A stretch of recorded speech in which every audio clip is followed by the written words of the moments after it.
kita mau naikkan pujian kasih Yesus manis dan indah.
Bangun dari tempat duduknya, bangun dari kasurnya. Kita naikkan satu pujian lagi, Hempilah Hempimpa.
Haleluya.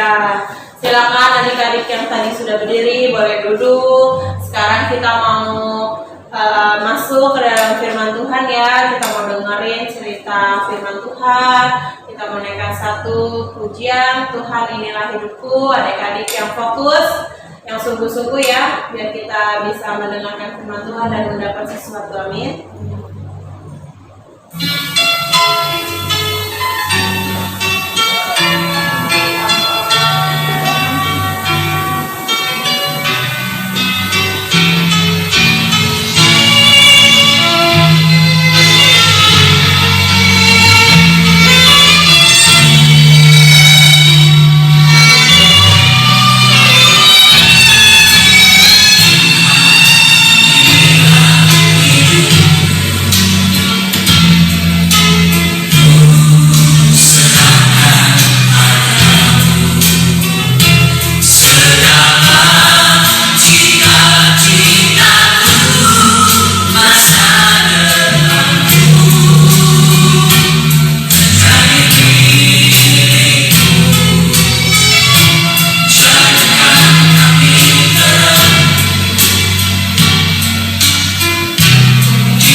kasih Tuhan buat pagi hari ini. Terima kasih buat kebaikan-Mu Tuhan.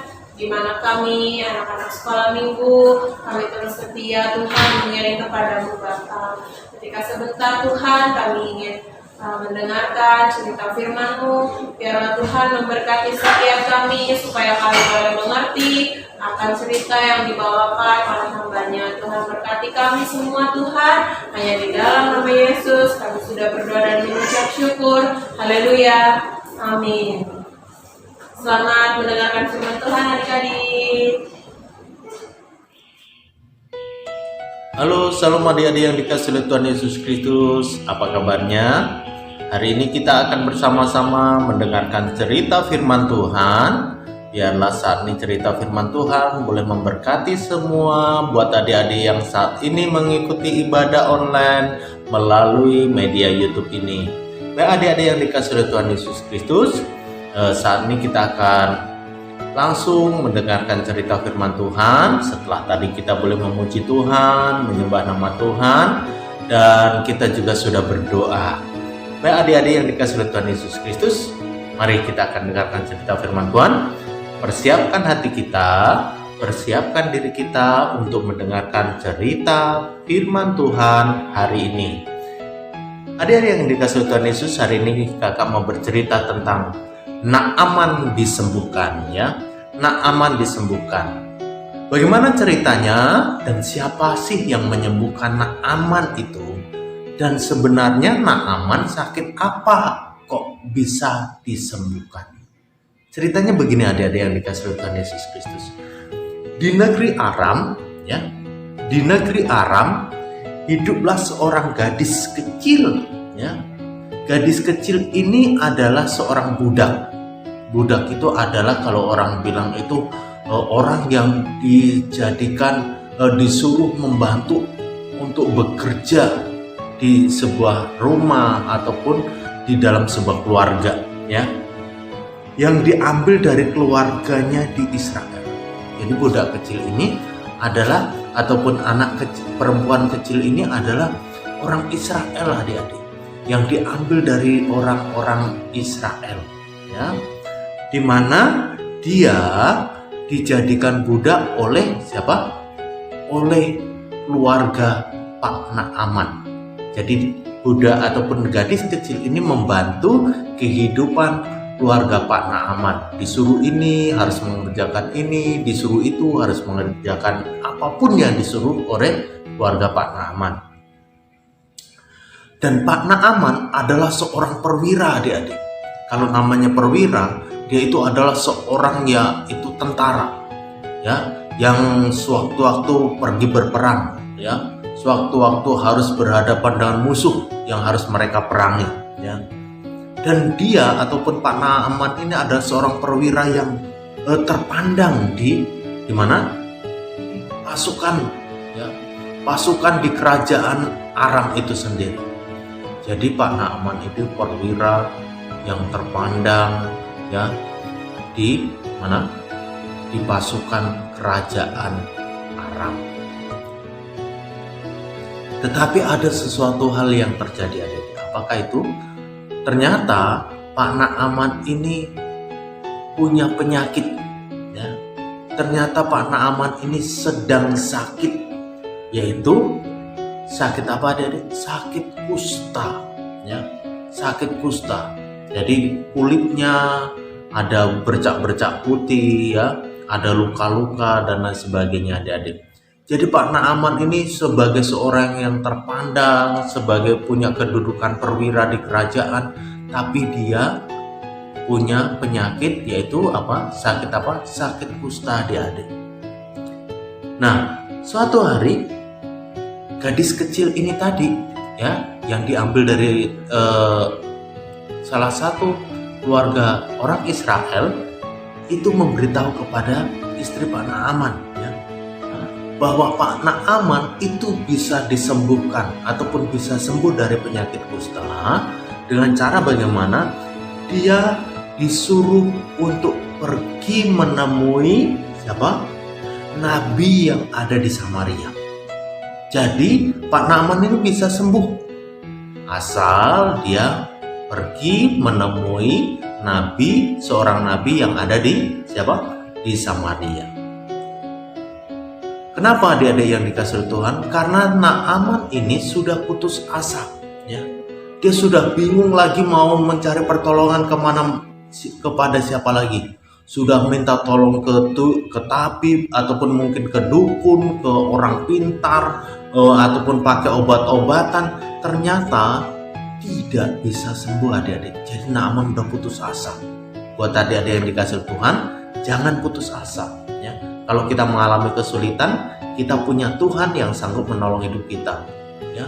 Jangan kayak Pak Naaman udah putus asa, sudah nggak tahu lagi harus gimana, ya. Tapi di sini yang luar biasa adalah apa yang disampaikan oleh gadis kecil ini, yang disampaikan kepada istri Pak Naaman, disampaikan kepada siapa? Disampaikan istri Pak Naaman kepada Pak Naaman.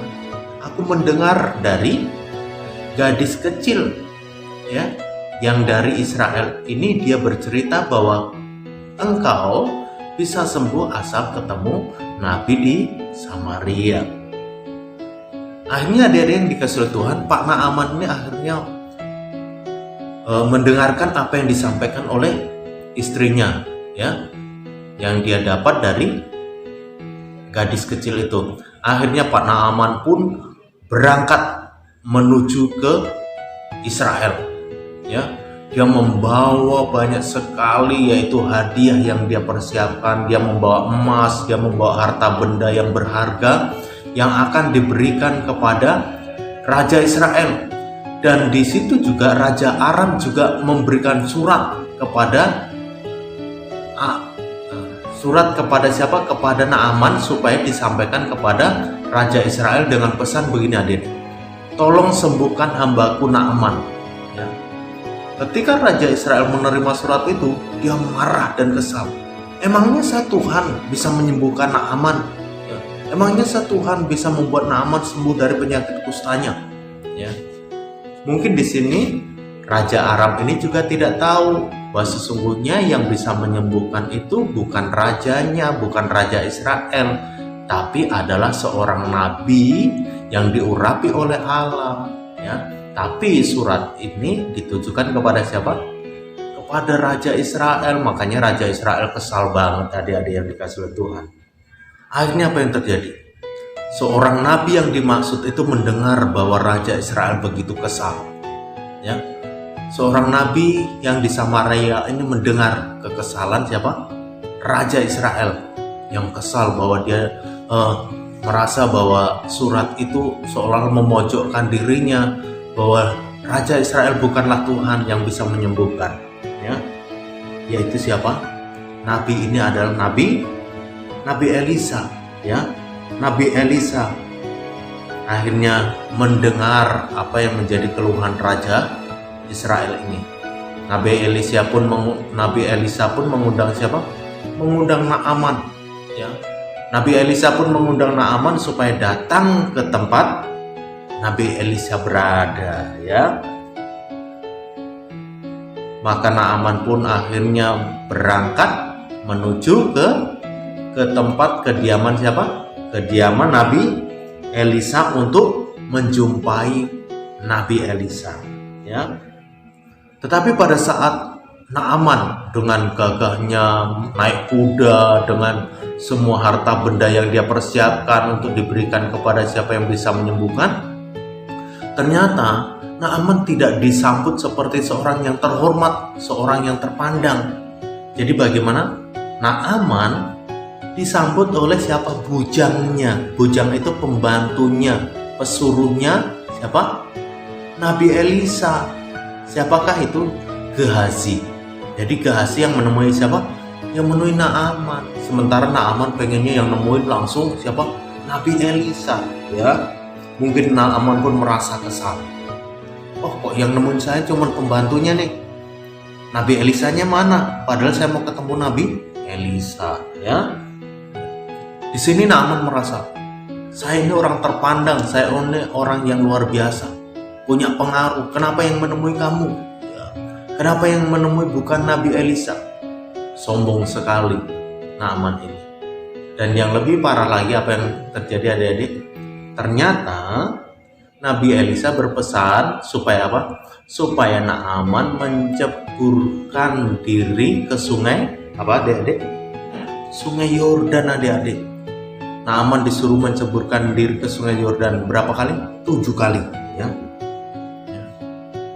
Awalnya adik-adik yang dikasih Tuhan, Naaman ini tidak mau untuk menceburkan karena terlalu sombong. Dia merasa bahwa dirinya orang penting. Elisa nggak menemui, dia ngambek. Dia mau pulang.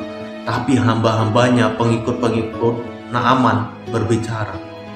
Maksudnya, apakah tidak mau mencoba supaya Naaman masuk ke sungai Yordan?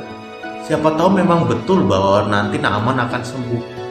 Tapi akhirnya kesombongan Naaman ini luluh mendengar apa yang disampaikan oleh pengawal-pengawalnya. Akhirnya Naaman akhirnya menceburkan diri ke sungai Yordan, yaitu 7 kali dia menyelamkan dirinya ke dalam sungai Yordan. Dan begitu dia keluar dari sungai Yordan, apa yang terjadi? Ternyata Naaman pun sembuh, ya. Naaman pun sembuh. Di situ Naaman baru sadar, ternyata dia orang yang terlalu sombong. Dia sudah merasa, coba kalau tadi Naaman ngambek, tidak mau melakukannya karena merasa dirinya orang penting, sembuh nggak dia? Tidak sembuh. Tapi ketika Naaman akhirnya mau merendahkan dirinya, tidak sombong lagi, akhirnya Naaman mau melakukan apa yang menjadi pesan Nabi Elisa. Akhirnya Naaman menjadi sembuh, adik-adik yang dikasih oleh Tuhan. Di sini akhirnya Naaman pun mengakui bahwa bahwa kerendahan hati Naaman membuat Naaman akhirnya mengalami kesembuhan. Dan dia akhirnya percaya bahwa Allah Israel, Allahnya orang-orang Israel, Allahnya Nabi Elisa adalah Allah yang hidup, Allah yang sanggup melakukan perbuatan-perbuatan besar sehingga Naaman mengalami kesembuhan. Baik, puji Tuhan adik-adik yang dikasihi Tuhan. Demikian cerita firman Tuhan hari ini. Mari kita akan berdoa untuk mengakhiri ibadah online kita. Tuhan Yesus, terima kasih kami sudah mendengarkan cerita firman Tuhan. Biarlah cerita firman Tuhan tentang Naaman yang disembuhkan dari sakit kustanya boleh menjadikan sebuah pelajaran bagi hidup kami, supaya kami tidak sombong, supaya kami mau merendahkan diri di hadapan Tuhan, sehingga kami boleh mengalami mujizat yang luar biasa yang Allah kerjakan di dalam kehidupan kami. Jadikan kami anak-anak sekolah minggu yang luar biasa, yang memiliki iman dan ketaatan kepada Tuhan dengan sungguh-sungguh. Kami tidak mau supaya kami ketika kami harus melakukan sesuatu dan itu untuk kebaikan kami tidak boleh menolak, tetapi kami harus melakukan sebab hal itu sangat bermanfaat untuk kehidupan kami. Terima kasih Tuhan Yesus, kami sudah mendengarkan cerita firman Tuhan. Bila cerita firman Tuhan boleh senantiasa nyata di kehidupan kami untuk memberkati hidup kami, mendewasakan iman dan rohani kami. Terima kasih Tuhan, kami sudah berdoa dan kami akhiri buat ibadah online kami saat ini. Mari adik-adik kita akan angkat tangan kita menerima berkat Tuhan. Kasih, karunia, damai sejahtera daripada Allah Bapa, keselamatan daripada Tuhan Yesus Kristus, dan penghiburan daripada Roh Kudus menyertai hidup kita dari saat ini sampai Maranatha kedatangan Tuhan Yesus yang kali kedua. Semua yang percaya mari kita katakan amin. Baik, puji Tuhan adik-adik yang dikasihi oleh Tuhan. Demikian cerita firman Tuhan, dan sampai ketemu lagi di ibadah online yang akan datang. Tuhan Yesus memberkati. Shalom, dadah.